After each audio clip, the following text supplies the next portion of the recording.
Hi guys, this is Max here, back again with hopefully another great political video. And today we're going to take a look at the 2024 United States Senate elections. Now, this is Senate Class 1, and this map is very favorable to Republicans since it has multiple Democratic incumbents in deep red states who were able to hold on to their seats in 2018 due to it being a blue wave year and Donald Trump being an unpopular president in general. However, in 2024, we're going to have a presidential election year, and I do believe that Republicans are going to be favored simply based off the fact that Joe Biden is fairly unpopular. And whether he runs for re election or some other Democrat runs like Kamala Harris, I do think that the Republicans currently are favored to win. And we're going to base this scenario off of Ron DeSantis running and helping Republican Senate candidates in certain states. All right. Now we're gonna go through everything from west to east coast. Washington in a general election might be a little bit closer. However, since it has a Democratic incumbent, I do think the state is probably gonna be still a safe Democrat seat, though narrowly. So same with California, I believe that this time around there will be a Republican on the ballot in the general election, but it'll still go to the Dems by a safe margin. Hawaii also, that state's not going to be competitive. And then we're already moving to Montana, which is going to be our first open sit date. Now, in 2020, the incumbent Democrat governor, who won multiple statewide elections, even in presidential election years, lost by 10%. Well, he ran against the incumbent, he endorsed policies such as court packing, but the fact of the matter is that he lost by 10%. And I believe Ron DeSantis, if he runs, will win Montana by over 15 points, and even Donald Trump will. Even if John Tester outperforms by 10 points Joe Biden or whatever Democrat there is, it'll still be a likely Republican pickup. And I could put it as lean because he might lose by 4.5 points, but he's almost certainly going to lose. There's no way John Tester is holding on to this seat. Actually, you could put it as likely because he's not holding on to it no matter what there may be. But, it might be a little closer than 5%. That's everything that I'm saying. Now, Wyoming's going to be safe. Utah's going to be safe unless Evan McMullin loses and then runs again, which I really don't see coming. And the state of New Mexico, I believe, is at most going to be likely. Even if that doesn't mean that DeSantis couldn't win New Mexico, but Martin Heinrich is a pretty strong incumbent, and I don't really see a field of great Republican candidates in that state. Now, in Nevada, Jackie Rosen won by 5 percentage points last time around, but the national environment was like D+8. Yet an unelastic state like Nevada, that would make sense. Now, it really depends on which candidate the Republicans put forward. But as right now, based off the factor of the incumbency, and of course we'll also have to wait for the Senate election results from 2022, I do believe that Jackie Rosen as the incumbent is slightly favored.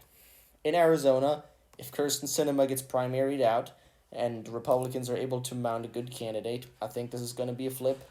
If she gets renominated, I do believe that she would win re-election, not facing too many odds. However, I actually think that she's going to get a primary challenger, and that this primary challenger will be successfully painted as a radical or too much of a left-wing Democrat, and Arizona's kind of a moderate state, so I believe it'd be a narrow, lean to tilt Republican victory.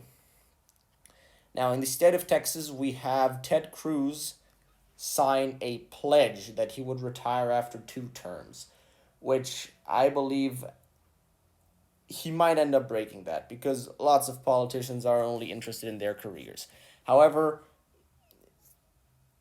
as of right now, assuming that he has higher office aspirations, he might actually end up retiring and focus on, I don't know, whatever. He has filed paperwork to run for that seat. However, in the end, I do believe that in order to not appear as a total hypocrite, he will not run, leaving some other Republican in the state of Texas to take over his mantle, which might actually end up being good because Ted Cruz is not too popular, even with Texans. I mean, there are some people that absolutely love him, but the vast variety of Texans have like a strong hostility towards him because he's not a very likable person and also not the best politician. He makes a lot of folks pretty mad. Now, if Ronnie Jackson runs for that seat or any other youthful Republican representative, Dan Crenshaw would probably do even better. But no matter whom the Republicans put up in a presidential election year, it'll probably be a likely Republican seat. Unlike last time around where it was just lean. Now, Nebraska's going to be safe. North Dakota's going to be safe. Missouri will be safe. Tennessee's going to be safe. Mississippi, too. Which, interestingly enough, it was... or no, the special election actually wasn't in 2018. Well, anyway, Indiana will also be a safe state. And Florida, Rick Scott used to only win by like a percent in the state of Florida. However, by now it has shifted so far to the right that even if he underperformed Governor DeSantis, I think it'd still be a likely margin. Maybe lean, but assuming that Ron DeSantis runs for president, I think the Florida Senate election would be a likely Republican win. Now, Amy Klobuchar in Minnesota, she's not going to win by 20 points, but perhaps she's going to win by 14 or something, making Minnesota at least likely Democrat. Wisconsin, that's a tough one because Tammy Baldwin did very well in 2018. However, that was with a strong Democrat national environment, and she's not unpopular, but you have to consider 2018 was a fantastic time for Democrats, especially in the Rust Belt. And this time around, it will be a presidential election year. There will be heavy Republican turnout in the state of Wisconsin, and it'll be much harder for her to hold on. I'm actually... It is hard to say who's going to win, but considering the fact that she's pretty old, that she might end up losing at the end of the day, I actually think it's more likely that she's going to retire and some Republican would pick up that seat. But nothing's set written in stone yet. Now, or actually, I'm not sure. I think Wisconsin will have to do a little later. Let's first go to Ohio. I believe Sherrod Brown is a great candidate. I believe that he certainly has an amazing way to campaign in the state of Ohio, that he is by no means a weak candidate, that he has a long history in that state, that he is popular. However, he has one major obstacle. He's going to run in a presidential election year where there will be a lot less ticket splitting than there was in a midterm election year. It'll not be a blue wave year anymore, and Ohio probably will shift even more to the right than it was in 2018. So I actually believe that at the end of the day, by a narrow margin, that Sherrod Brown is going to lose, maybe even by a lean margin, and Ohio will elect a Republican senator and have two Republican senators for the first time in a very long time. Now, other than that, what do we have?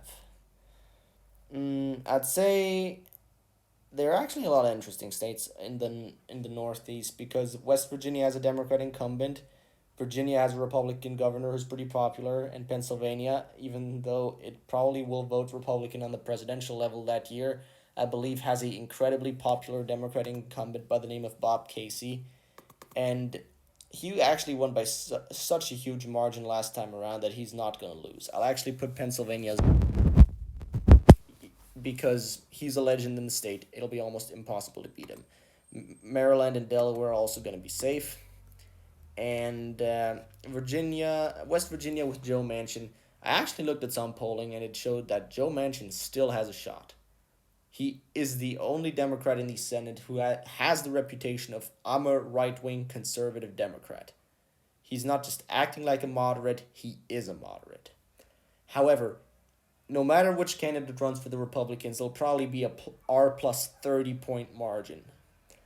And Joe Manchin himself has a super low approval rating. It's incredibly low. So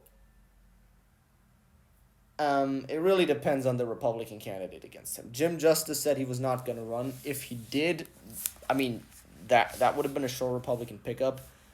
But if Joe Manchin runs again, and if he campaigns well, and if he's able to paint that image as a West Virginia Democrat, compared to if he runs against some no-name Republican. I think he might actually be able to win again. So I actually think that Joe Manchin is going to hold on super narrowly. And this is a bold call, but he is running again. He has a very long history in the state of West Virginia. He's been in there like forever. And he is showing voters that he is not just some average Democrat, that he's a different type of Democrat, and that he can be trusted with sometimes being in the way of his own party.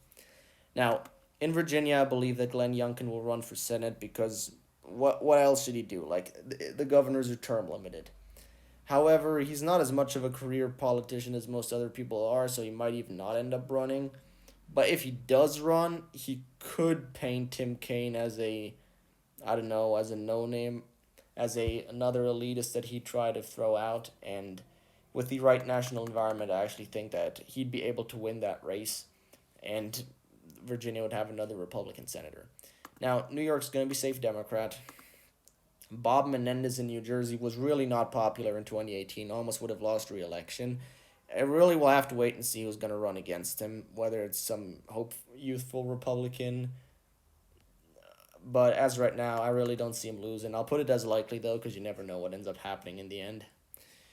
Connecticut, Rhode Island, Massachusetts, Vermont, none of these are going to be even remotely close. And Maine, at most, it's going to be likely because Angus King, the quote-unquote independent senator who's actually just a Democrat, he's probably going to run again. Now, then there are two states left, Michigan and Wisconsin. Now, Gabby Stabenow in Michigan is super old. However, if she runs again, if there's a good Republican candidate against her, they'll be able to throw her out. But I do not really... I mean, the Michigan GOP is not the most competent party out of all. They've not even been able to get their guy, the former Detroit police chief, to be the gubernatorial candidate. So I must honestly say I have my doubts whether the Michigan GOP is as good as they'd have to be in order to actually win that race. So I think it's going to be tilt Democrat as right now. However, in Wisconsin, which is trending to the right, is going to vote to the right of Michigan in 2024, and which also has a elderly Democrat incumbent who only won because she ran against a no-name last time around. I actually think the Senate seat is going to flip Republican by a narrow margin. So, this is it. 15 Republican Senate seats in 2024, 18 Democrat ones. And currently I would project Arizona, Montana, Wisconsin, Ohio, and Virginia to flip into the Republican column, expanding the Republican Senate majority, which I assume they'll have at that point in time, by 5 seats. However, there are a few states that I could be off of. Maybe Virginia ends up voting blue and West Virginia goes red. Maybe Michigan the Republicans pick that up as well, and maybe Tammy Baldwin can hold on in Wisconsin. But that's just what long-term predictions are all about. It's all highly speculative.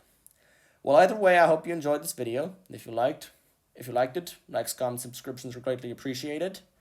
Ring that little bell, and yeah, I hope to see you guys next time. Goodbye.